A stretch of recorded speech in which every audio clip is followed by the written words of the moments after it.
Hey, what's happening YouTube? Rod J back again to take a look at another beer. Thanks for swinging by to check out another video. Tonight I'm going to take a look at one out of Downtown, Pennsylvania. This is going to come from Victory Brewing. This is the Victory Brewing Wild Devil. It is their American Wild Ale. Comes in at 6.7% ABV. I do not see the IBU listed here. I couldn't find it online. I may check a few other places, and if I do, I'll put that in the description for you. But looking forward to checking this beer out. Let's get it open. Let's get it into a glass. Now, one thing to actually note about this beer, as you can see, it did come out with a lot of head. Now, it does have the cork top, so when I poured it out, it did come up pretty quickly. Got it into the glass, but then as you can see, the head really started to rise up. So I'm going to go ahead and let this settle for a little bit, and then we'll take a look at it. All right, so it's still settling out, but now we got it down to about a 3-finger head, so this should actually come down a little bit now as I talk about it some. Came out, very foamy. The head itself is pretty much just off-white. Got some pretty good head action in there. You got some nice tight bubbles, some big, some small. When you get it to the light, you have a bunch of cloudiness. You can't see through it. Out of the light, it's the same way.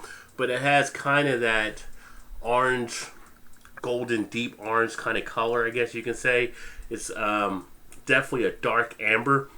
Now, what I do pick up, and I don't know if you can see that there on the camera, as I tilt it, you see all the carbonation kind of race up kind of towards the head with the alcohol content. So it does, like I said, come in at 6.7% on alcohol. So it has a nice little bite to it, but not something that's going to totally knock you down.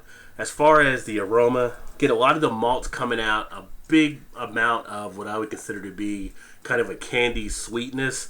Very similar to something I would smell towards maybe some of the barley wine type ales. Candy, sticky sweetness to it, but definitely along those lines. Very malt driven, coming right out of the glass. Not getting much hops. Wow.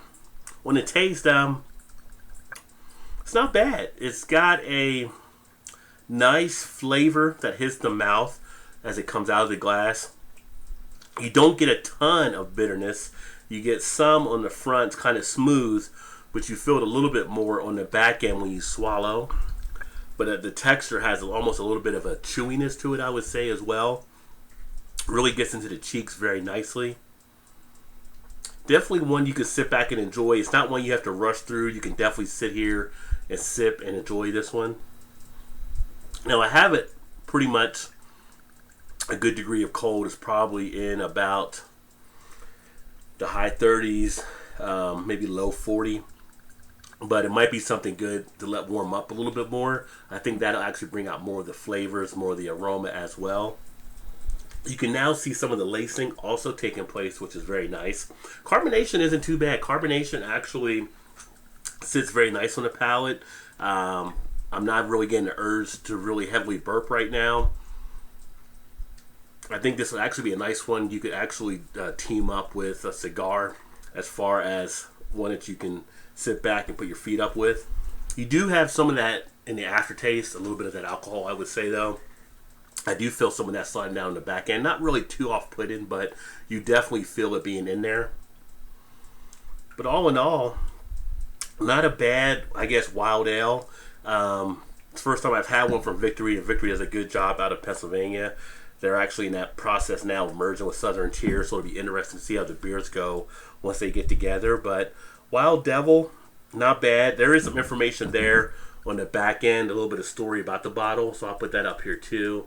And then that way, I think I got it, it'll zoom in, and if you want to pause it, you can pause it so you can read that information. But all in all, not a bad beer. As far as what I would rate this one, I'd give this one 3.25 out of 5, so a B minus. I think it's got some good drinkability with it. It's not going to be everybody's cup of tea, or I should say pint of beer, but it's got enough with it that if you do like some of the heavier ales, if you're kind of towards something like a barley wine type drinker, or maybe like a double IPA, something like that, where it's a little more stronger sometimes, a little more harsher. This one kind of has that in it. The ABV isn't as high as those other two, but it's got that same kind of appeal to it. And it does smooth out some. This is, to me, kind of like a a beer that I would relate maybe as like a whiskey type beer, something you don't want to rush. You can sit there and enjoy, and the more it warms up, the more smoother it becomes. So if you've had this one before, let me know what you think. Again, this is the Victory Wild Devil. Love to hear your feedback on it. Just put some comments in the comment section, and I appreciate you swinging by. Check out another video. As always, please remember to like, share, subscribe, all that good stuff, and hopefully I'll catch you on the next one. Definitely enjoy you spending some time with me here to take a look at another beer. I look forward to catching you in the future. Keep drinking good craft beers. Cheers.